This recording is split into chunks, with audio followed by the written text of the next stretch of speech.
most of the people in this room who came from different places, and like my mother as well. It's very, very common for people to have come from a different place. And then this leads to spiritual journeys, like, for example, people converting to Islam, and Muslims maybe losing their faith and maybe returning to it. This is Ramadan, and it's a time when we do see in a lot of the centres, not in this room, alhamdulillah, but often in a lot of the centres, we see a lot of people and we think, we've never seen these people before. They just pop up like mushrooms at Ramadan. But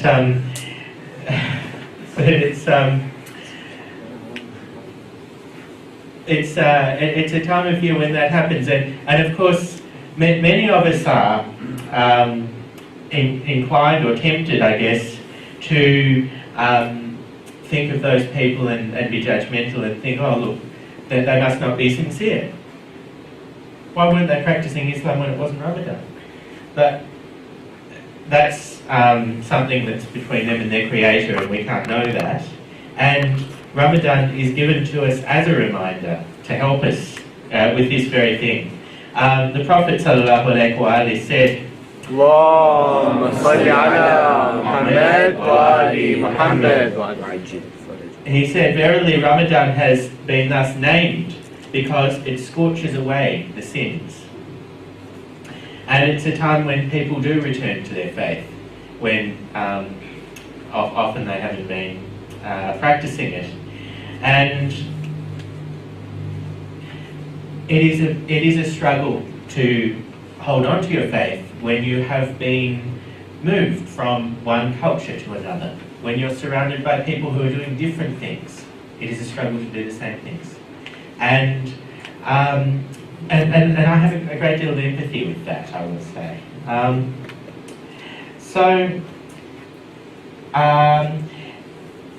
After the death of the Prophet, sallallahu alaihi wasallam, اللهم صل على محمد وآل Muhammad, there were very few companions who stayed loyal to true Islam, and among them, the most notable of them was Abu Dhar, and he was described by the Prophet sallallahu alaihi wasallam as the one who was absolutely trustworthy, the most trustworthy among you. Somebody once said, what about Imam Ali alayhi salam? And I can't remember the narration, but anyway,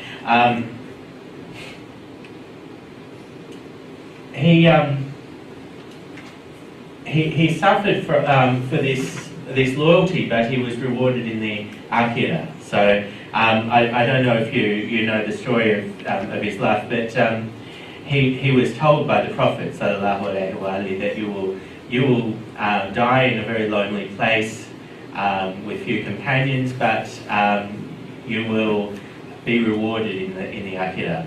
And he adhered to his belief. He believed this, and he was loyal and was faithful. He was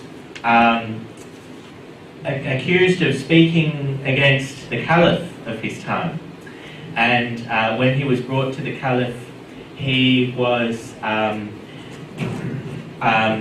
asked, did you speak against the Caliph? And he stuck by what he had said, basically. So he was taken aside by, and of course when Imam Ali alayhi salam was there, he was the one who said, woe unto you, he has been named, I've heard the Prophet with my own ears name him as the one who is always truthful. So Uthman took him aside and said, look, because you're a companion, I can't have you killed, but I can definitely have you banished. And he asked him, which is the place that you like the most? And he said, Mecca. And he asked him, which is the place you like the least? And he named a very remote place in Iraq, and that is where he was sent. And he suffered a great deal in that place. He had sheep and they died. He had sons and they died. And when he died, all that remained with him was his one daughter who survived and prayed for him after his death. So if ever there is an example of somebody who was surrounded by people who disagreed with him but stuck by the truth, that is a really good example, I think, for us all here.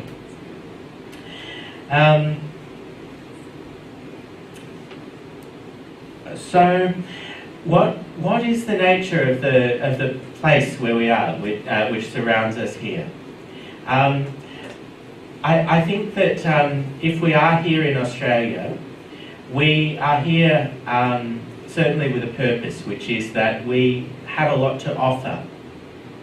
We have knowledge that the majority of Australian society doesn't have.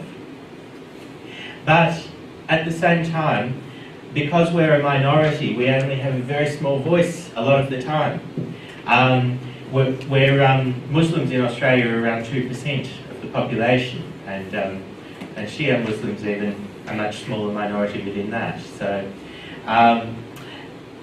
what can we actually do to have a voice and to participate in democracy in Australia? Well, theorists of democracy have two different perspectives on what a good democracy is. One concept of democracy, you will hear the person who has a piece of paper, number 5, firstly, can you read that out?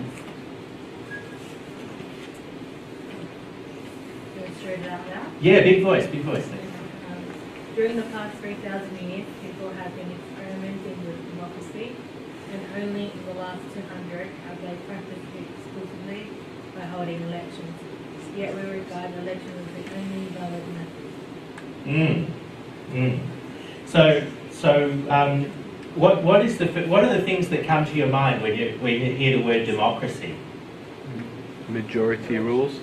Majority rules. This is one thing. Elections, certainly. And anything else? Hypocrisy. Hypocrisy, dictatorship of the majority. Wow. Okay. So, look, this is what people do think of. But from what Sister Samaya just read out, we now know. Look, people who have been approaching the concept of democracy have only, in the last 200 years, out of those 3,000, used the vote, used the thing that gives the dictatorship of the majority, the thing that put those 3 caliphs in charge, in fact, in early Islam, as a primary means of fostering democracy. Who's got number 4? Please read it out. Theorists who favour a normative approach argue that democracy is understood as a system of government which promotes participation, equality, tolerance and liberty. Okay, so when people are studying democracy, they make a contrast between two understandings of democracy. There is a procedural democracy and there is a normative democracy. Now, procedural is pretty straightforward to understand. A procedure is a set of steps that you follow, a formula. A bit like, okay, so you have an election every 4 years, people vote in these different areas, the structure, the system, okay? This is the one theory, but people who advocate a normative democracy say, no, it's not about that. It's not about having a set of steps that you follow, because you can follow those steps and you can end up with dictatorship of the majority. You can end up with people who have really valuable contributions to make to society not having their voice heard. Not a very good democracy if that happens. If the majority is white, colonial, has a tradition of having power in a country, that can be actually very, very oppressive and undemocratic. So, normative democracy, this other concept, is actually much more similar, we would say, to what we would call in Islam maybe justice. The idea that you've got interests of different people, and people have rights, and the rights have to be there, and the truth has to be heard.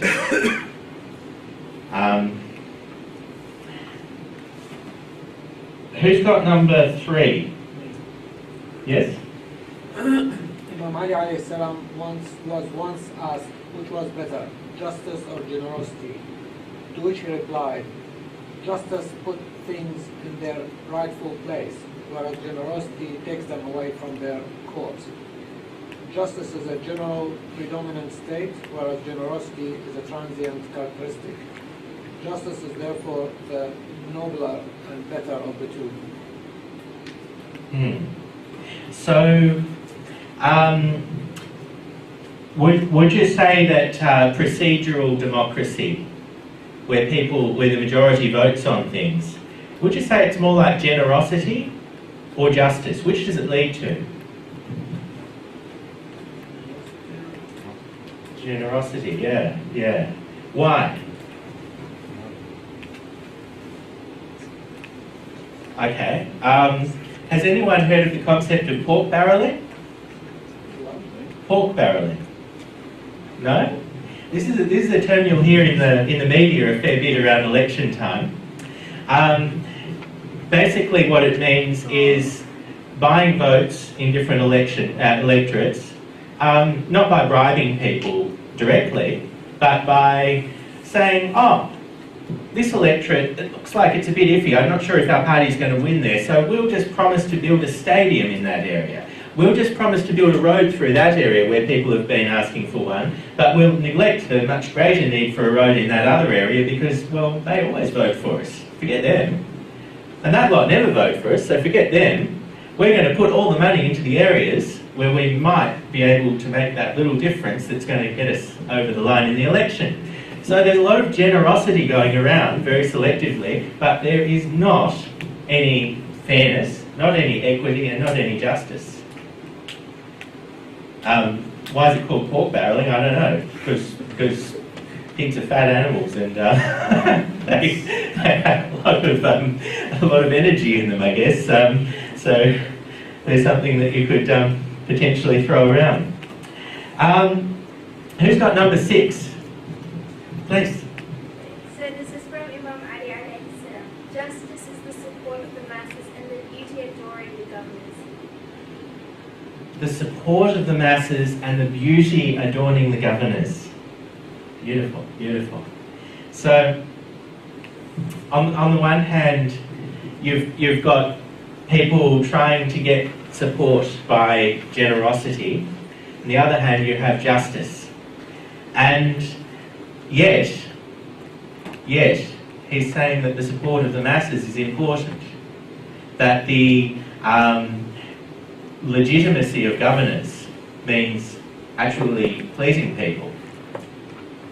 Not pleasing people through generosity and bribery, but pleasing people by making a better society, a more just society. So,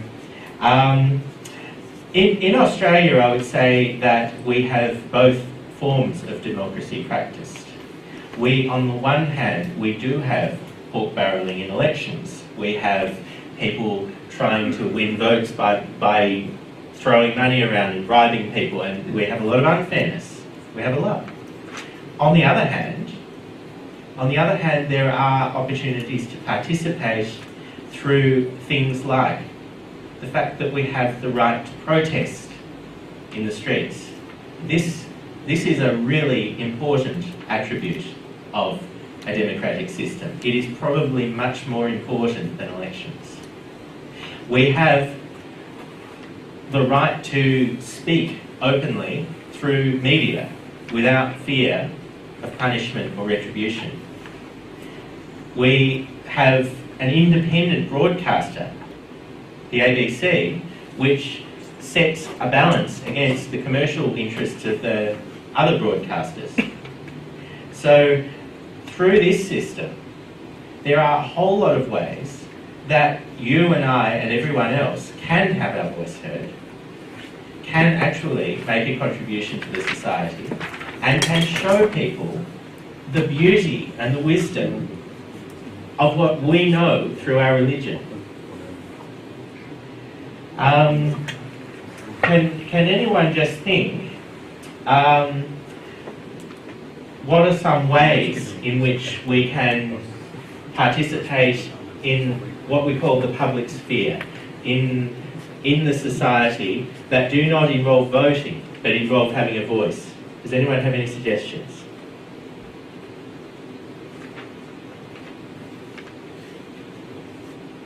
I've sort of mentioned a few. Protesting, okay. This is really good. This is really good. Have you been to a protest? You haven't?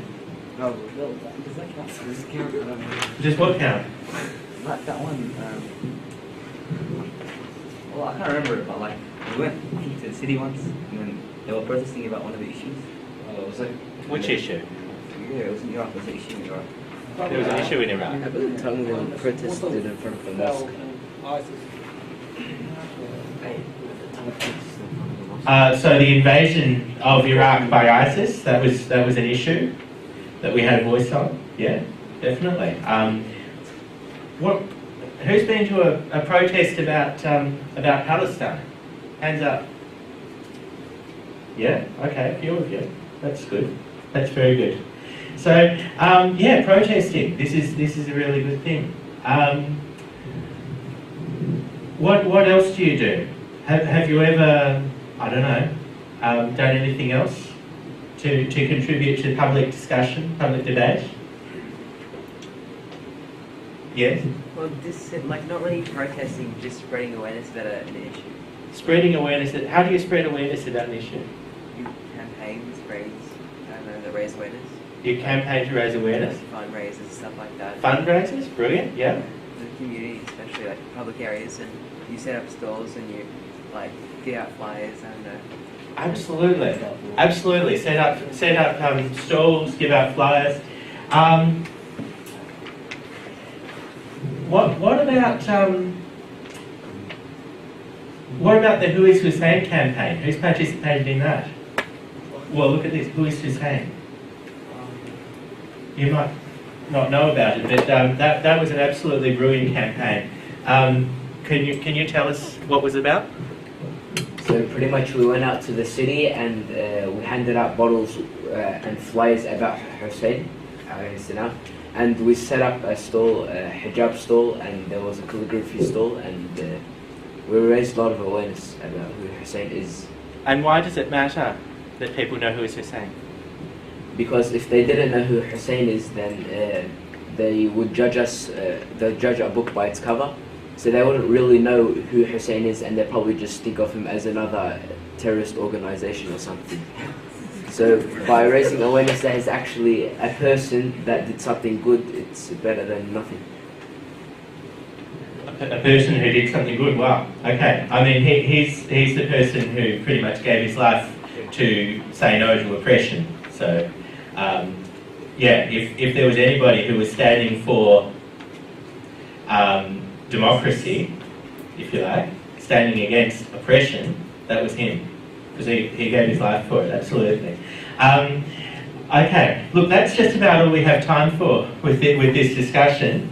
We'll just have the person who has piece of paper number 1 read that out, and you can all reflect on it as we finish up. It's a Persian proverb that says, "By a sweet tongue and kindness you can drag an elephant by a hair." Beautiful.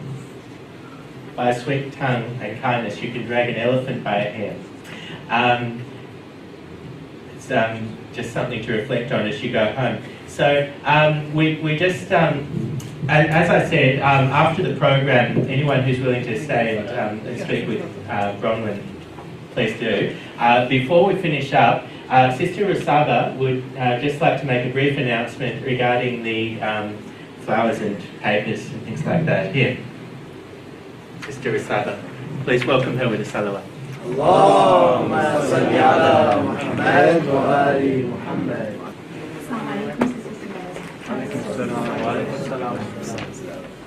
Ramadan Mubarak.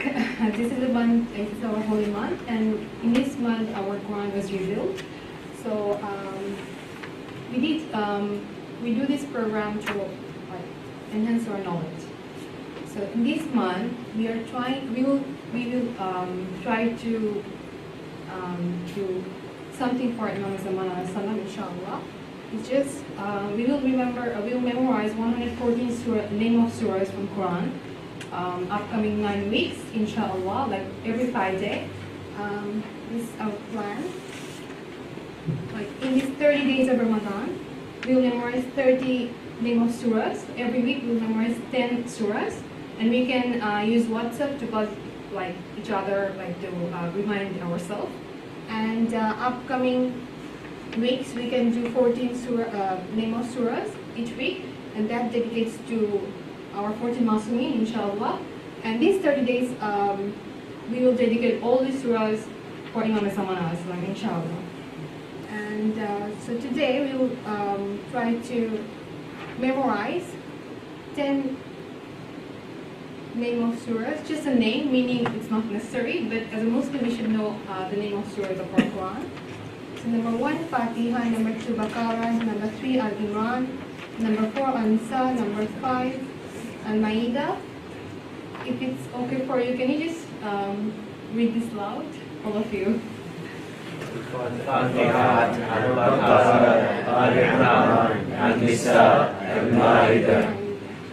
And number 6, Al-An'am. Number 7, Al-A'raf.